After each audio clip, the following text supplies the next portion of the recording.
So it's only good if you win. You know, you can only. And we've won. Let me tell you, we've won.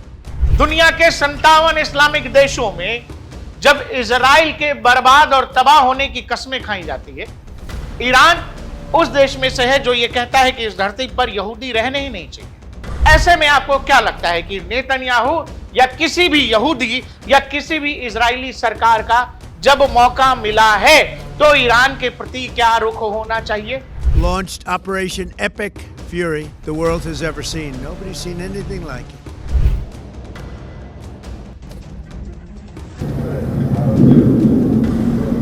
अमरीकियों की कसम है, even second world war के बाद जब Israel अपने अस्तित्व में आया, सबसे पहला देश जिसने इसको मान्यता दी इजराइल को, अमेरिका।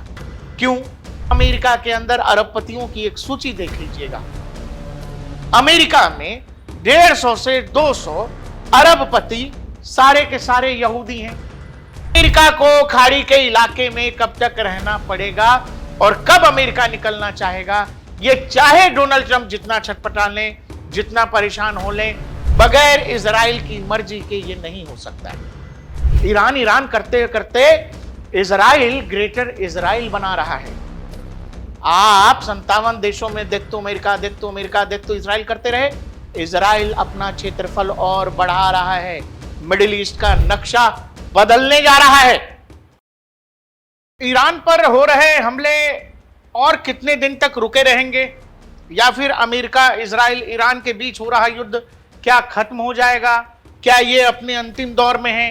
क्या ये सब कुछ तय करने का अधिकार ईरान और अमेरिका यानी डोनाल्ड ट्रंप के हाथ में है?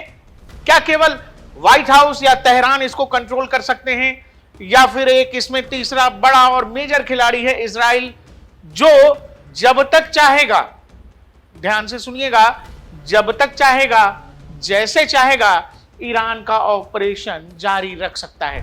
בעיראק, החות'ים בתימן, איראן עצמה. זאת אומרת, הם רצו לחנוק אותנו, ואנחנו חונקים אותם.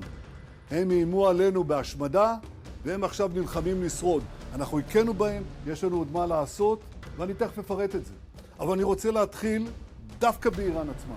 दर्शकों, शायद आप अपने घर में बैठकर जब ये खबरें देखते होंगे कि व्हाइट हाउस की तरफ से या डोनाल्ड ट्रंप की तरफ से कहा जा रहा है कि पाकिस्तान में बैठक होगी, पाकिस्तान की तरफ से कहा जा रहा है कि हम बहुत कोशिश कर रहे हैं, मुनीर साहब कभी सऊदी जाते हैं, कभी शहबाज शरीफ ईरान जाते हैं, ये सब हो रहा है।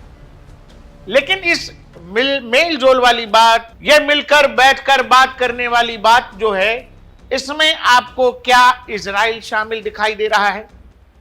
असल में ये लड़ाई किन दो देशों के बीच है? दो जो प्रमुख देश हैं वो ईरान और इजराइल है, लेकिन इजराइल तो इस बैठक में है ही नहीं। यानी जो दूल्हा है, बारात आपस में मिल रही है, बातचीत कर रही है, लेकिन उस बारात से दूल्हा ही गायब है, तो फिर कैसे सक्सेस होगी बातचीत? आप एक चीज समझिएगा, अमेरिका ये युद्ध एक्सटेंड करना चाहता है या नहीं करना चाहता है, इस युद्ध का भविष्य इस बात पर नहीं टिका हुआ है। दर्शकों, इस युद्ध का भविष्य इस बात पर टिका हुआ है कि नेतन्याहू, इजराइल, मोसाद इस युद्ध को किस स्तर तक ले जाकर या फिर इस युद्ध को कहां छोड़ना या फिर और बढ़ाना चाहते हैं। यानी युद्ध का एस्केलेशन लेडर कहां तक जाएगा, यह सब कुछ इजराइल कंट्रोल कर रहा है। अमेरिका को खाड़ी के इलाके में कब तक रहना पड़ेगा और कब अमेरिका निकलना चाहेगा, यह चाहे डोनाल्ड ट्रंप जितना छटपटा लें, जितना परेशान हो लें, बगैर इजराइल की मर्जी के यह नहीं हो सकता है। यानी इजराइल जब तक हामी नहीं भरेगा, यह जो निगोशिएशंस का दौर चल रहा है जिसमें कहा जा रहा है बातचीत होगी, बैठक होगी, यूरेनियम, ईरान के अंदर की तबाही जिसमें ईरान बकायदा पैसे मांग रहा है, जो ईरान की बर्बादी और तबाही हुई है, इन सब के बीच इजराइल क्या कर रहा है? इजराइल बैठकों से दूर है, इजराइल इस तरह की तमाम शांति प्रक्रिया से दूर है, और बैठक हो रही है, और बैठक हो रही है दूसरी तरफ इजराइल जो है लेबनान में मार भी रहा है। जिस समय 2 हफ्ते के सीज फायर का ऐलान डोनाल्ड ट्रंप साहब ने किया, उसी के कुछ घंटों बाद इजराइल लेबनान में ऑपरेशन चलाने लगा। लेबनान में ऑपरेशन का क्या मतलब है? इजराइल कर क्या रहा है? दर्शकों, इस लड़ाई का आधार तो सबसे पहले समझिए। इसमें कोई दो रोक टोक मत रखिए, मन में कोई आशंका मत रखिए। जब सामने वाला रोज ये कसम खाता है कि वो यहूदियों को नहीं रहने देगा, दुनिया के 57 इस्लामिक देशों में जब इजराइल के बर्बाद और तबाह होने की कस्में खाई जाती है, ईरान उस देश में से है जो ये कहता है कि इस धरती पर यहूदी रहने ही नहीं चाहिए, हम यहूदियों को मार देंगे, हम इजराइल को बर्बाद कर देंगे। ऐसे में आपको क्या लगता है कि नेतन्याहू या किसी भी यहूदी या किसी भी इजरायली सरकार का जब मौका मिला है तो ईरान के प्रति क्या रुख होना चाहिए? भाई, सामने वाला रोज तुम्हारे मरने की कसम खा रहा है, वो उसका ये कन्विक्शन है, उसकी ये मान्यता है, वो ये कह रहा है कि हमारे धर्म के हिसाब से, हमारे मजहब के हिसाब से इस धरती पर जो सबसे बड़ा काफिर है वो यहूदी है, और किसी भी आखिरी यहूदी के जीने तक हम जंग लड़ेंगे। ऐसे में यहूदियों को क्या करना चाहिए? ऐसे में इजराइल को क्या करना चाहिए? जो लोग भी आप तक ये बताते हैं, बच्चे, औरतें, बुजुर्ग, ये पूरी कहानी अलग करिए, वो ये कह रहे हैं कि हम एक सभ्यता को जीने ही नहीं देंगे। नॉर्थ कोरिया के पास भी बम है, किम जोंग उनके पास है ना बम, किसी ने नहीं रोका, कोई कुछ नहीं कहता है। लेकिन एक ऐसा देश जो ये कह रहा है कि हम जिस दिन काबिल हो गए हम उस दिन तुमको खत्म कर देंगे, यानी इजराइल को खत्म कर देंगे, यानी जिस दिन ईरान न्यूक्लियर पावर हो गया उस दिन इजराइल के अस्तित्व पर खतरा आ जाएगा। आप ये बताओ, इजराइल ईरान को न्यूक्लियर पावर क्यों होने देगा? क्यों होने देना चाहिए? इस लड़ाई का, इस झंझट का सारा आधार तो यही है, जहां ईरानियों की कसम है, जहां दुनिया के 57 देशों में इजराइल के झंडे को रौंदा जाता है, अब death to Israel, death to America की कस्में खाई जाती हैं। लेकिन ईरान यह कह रहा है कि इस कसम को शिद्दत से निभाने वाले हम हैं। इसीलिए आपको मैंने कहा कि यह जो युद्ध चल रहा है, इस युद्ध का भविष्य क्या होगा, यह युद्ध कहां जाकर खत्म होगा या और बढ़ेगा या इसका स्तर और बड़ा हो सकता है, यह सब कुछ व्हाइट हाउस के कंट्रोल में नहीं है। डोनाल्ड ट्रंप इसको नहीं कंट्रोल कर सकते, अमेरिका का कोई भी राष्ट्रपति नहीं कंट्रोल कर सकता, सिवाय इसके कि वो इजराइल की रक्षा में, इजराइल की सुरक्षा में अमेरिकी फौज, अमेरिकी डिफेंस फोर्सेस को मिडिल ईस्ट में तैनात करे। आपको ये लग रहा होगा, शायद अतिशयोक्ति लग रही होगी, लेकिन इसके अलग अलग आयाम हैं। एक सिंपल चीज आपको बता देता हूं, अमेरिकियों की कसम है, अमेरिकियों की कसम है, इवन सेकेंड वर्ल्ड वॉर के बाद जब इजराइल अपने अस्तित्व में आया, सबसे पहला देश जिसने इसको मान्यता दी इजराइल को, अमेरिका। क्यों? अमेरिका में जब आप ये क्यों सोचेंगे तो अमेरिका के अंदर अरबपतियों की एक सूची देख लीजिएगा। अमेरिका में 150 से 200 अरबपति सारे के सारे यहूदी हैं। इन यहूदियों के पास इतना पैसा है कि ये रिपब्लिकन्स को भी फंड करते हैं, ये डेमोक्रेट्स को भी फंड करते हैं, यानी वो बाराक ओबामा और जो बिडेन की पार्टी डेमोक्रेट्स को भी फंड कर रहे हैं और ट्रंप के रिपब्लिकन को भी फंड कर रहे हैं। वो इतने ताकतवर हैं कि अगर अमेरिका ये नहीं भी चाहेगा कि वो इजराइल के फट्टे में अपना टांग अड़ाए, अमेरिका के अंदर वो उद्योग जगत, वो जो उद्योगपति हैं, वो जो अरबपति हैं, इतना प्रेशर बना देंगे कि अमेरिका को आना ही पड़ेगा। अगर इजराइल खतरे में है मतलब अमेरिका की पूरा का पूरा इकोनॉमिक इंफ्रास्ट्रक्चर जो है वो ऑलरेडी खतरे में आ जाएगा। और फिर उसके बाद एक इंटेलिजेंस एजेंसी का नाम आता है मोसाद। अमेरिका ऐसे नहीं आएगा तो फिर मोसाद के तरीके से आएगा। फिर थोड़ा सा और आपको बता देता हूं, एप्सिन फाइल समझ लीजिएगा क्या है। एप्सिन कौन था? एप्सिन की गर्लफ्रेंड कौन थी? एप्सिन करता क्या था?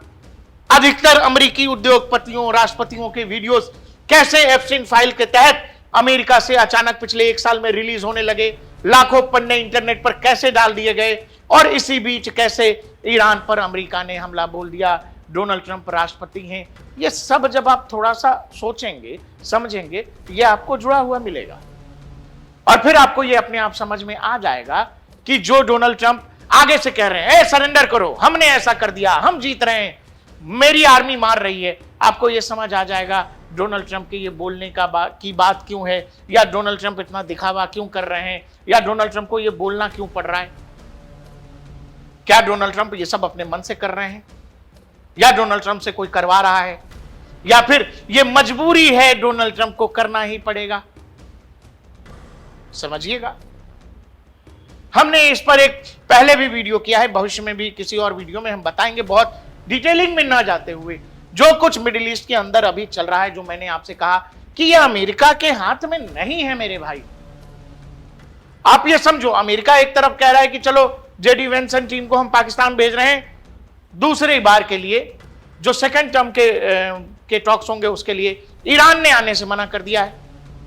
इजराइल ये कह रहा है कि ईरान में हमारा ऑपरेशन पूरा नहीं हुआ, और इसी बीच में इजराइल कर क्या रहा है ये जरा समझिएगा तो आपका माथा हिल जाएगा, दिमाग हिल जाएगा कि अरे भाई ये चल क्या रहा है।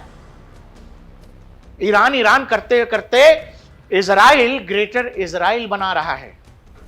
आप 57 देशों में देत्तो अमेरिका इजराइल करते रहे, इजराइल अपना क्षेत्रफल और बढ़ा रहा है, मिडिल ईस्ट का नक्शा बदलने जा रहा है, और उस नक्शे में इजराइल का क्षेत्रफल बढ़ने जा रहा है। फिर आप चाहे जितनी गालियां देते रहें, यहूदी खत्म हो जाएं, यहूदी बर्बाद हो जाएं, आपने दुनिया को कुछ नहीं दिया अभी तक। ये जो कस्में खाते हैं जो लोग कि यहूदी बर्बाद हो जाएं, तबाह हो जाएं, उनसे पूछो कि उन्होंने दुनिया को क्या दिया है। शायद कुछ नहीं मिलेगा आपको। यहूदियों ने इस दुनिया को बहुत कुछ दिया है। वो सुई से लेके रॉकेट तक सब बना रहे हैं। वो बेहतर उन्नत से उन्नत हथियार और उन्नत से उन्नत फ्यूचर की टेक्नोलॉजी बना रहे हैं। वो एआई पर काम कर रहे हैं, वो रोबोटिक्स पर काम कर रहे हैं, और आप क्या कर रहे हैं वो दुनिया जानती है। इसीलिए केवल इससे काम चलेगा नहीं कि यहूदी नहीं रहेंगे। यहूदियों ने तो अपना जो इलाका, जिस इलाके को आप मानते नहीं, जिस इलाके को आप मान्यता नहीं देते, वो इजराइल बड़ा होने जा रहा है। दर्शकों, आपको ये जो इलाका दिखाई दे रहा है, ये जो व्हाइट बॉर्डर लाइन मैं दिखा रहा हूं आपको, ये पूरी की पूरी बॉर्डर लाइन जो है इजराइल और लेबनान के बीच की बॉर्डर लाइन है। यानी लेबनान और इजराइल को यह बॉर्डर अलग करता है। आप ये समझेंगे कि इजराइल करीब 150 किलोमीटर अंदर जाकर लेबनान में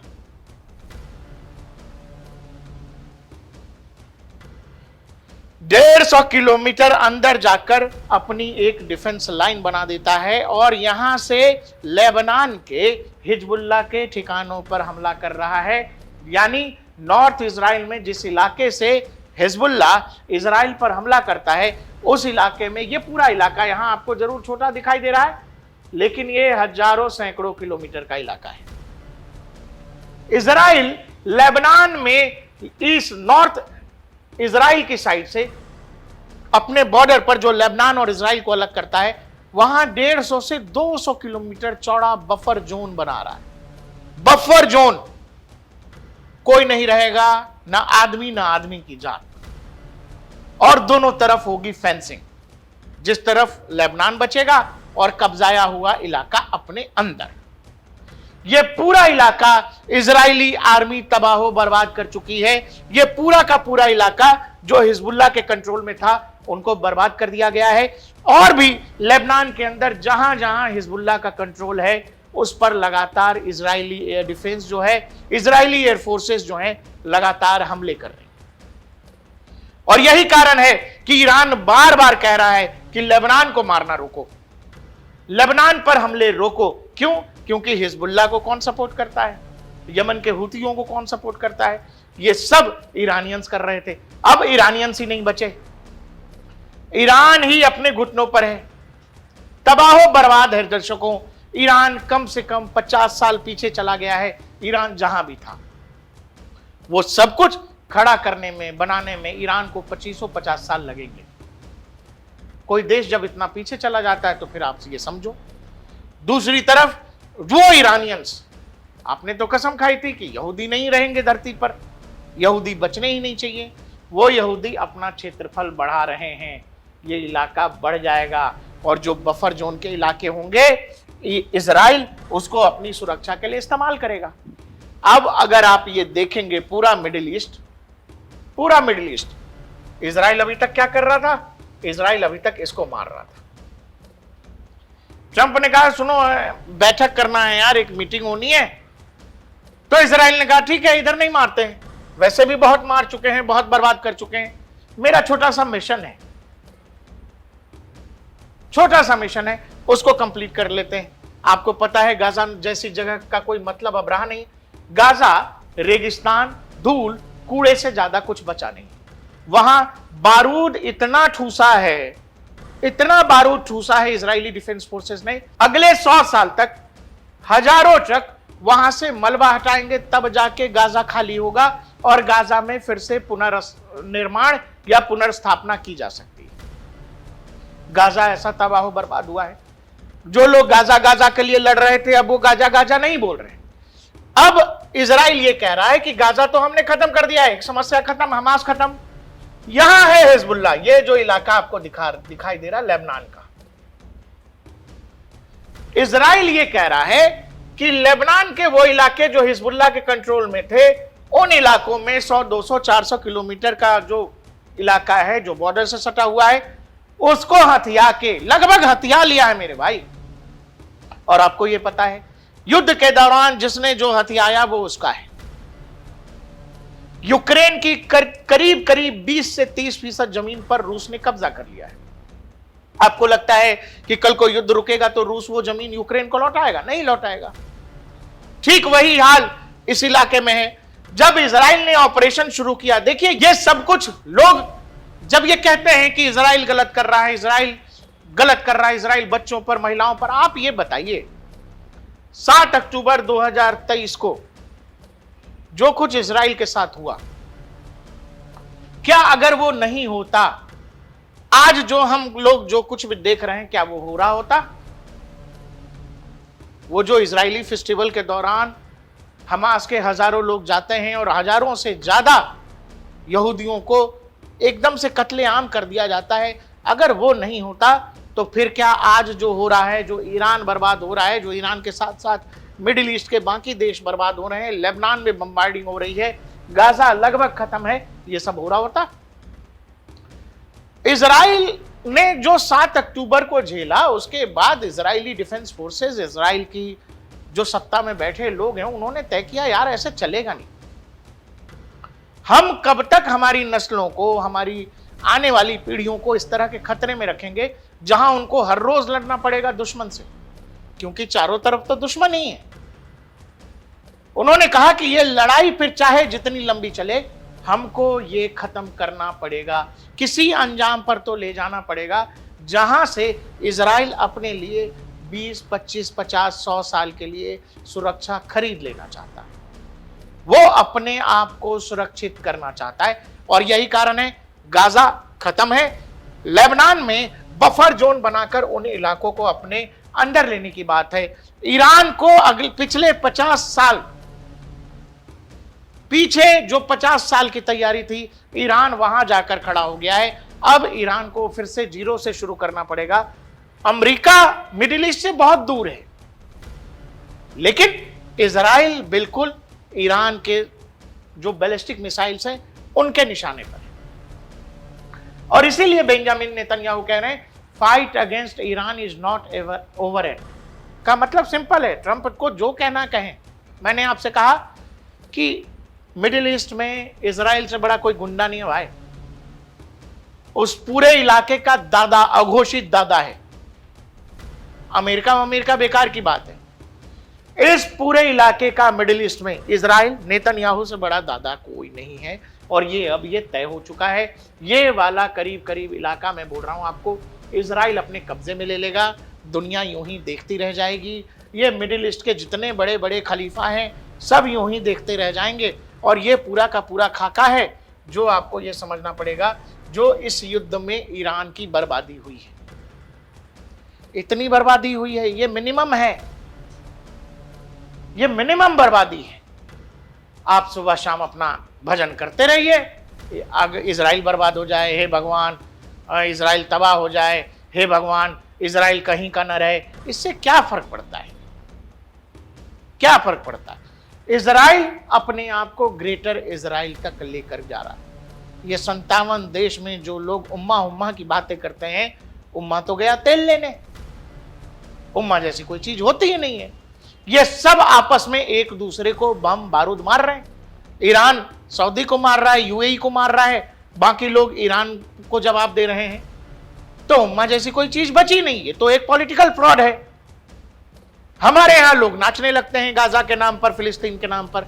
गाजा जैसी कोई चीज बचेगी नहीं इस युद्ध के बाद मेरे भाई। फिलिस्तीन जैसी कोई चीज रहेगी नहीं, नहीं रहेगी, नहीं बचना है।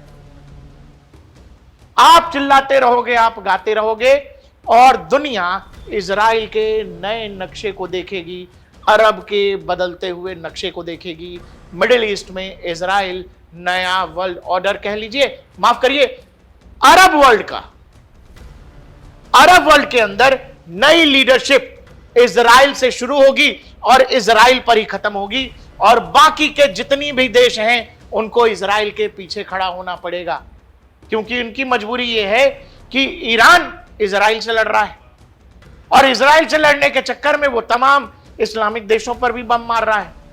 तो उन तमाम इस्लामिक देश जो आज तक इजराइल देख तो अमेरिका कर रहे थे, मजबूरी में उनको अमेरिका और इजराइल के पीछे खड़ा होना पड़ेगा, क्योंकि उनको भी ईरान से बचा इजराइल और अमेरिका ही सकते हैं। तो ये है पूरी उम्मा की सच्चाई, और यही सच है। अब आप ये सच मानिए या न मानिए। आपको हमारा ये वीडियो कैसा लगा, विश्लेषण कैसा लगा, साथ ही आपको क्या लगता है ग्रेटर इजराइल का नक्शा क्या अरब वर्ल्ड को एकजुट कर पाएगा, या फिर अब हमेशा के लिए वो जो उम्मा है, अलग, आह आह आह आह हो गया है? देखते रहिए DNP इंडिया, हर खबर भरोसे के साथ।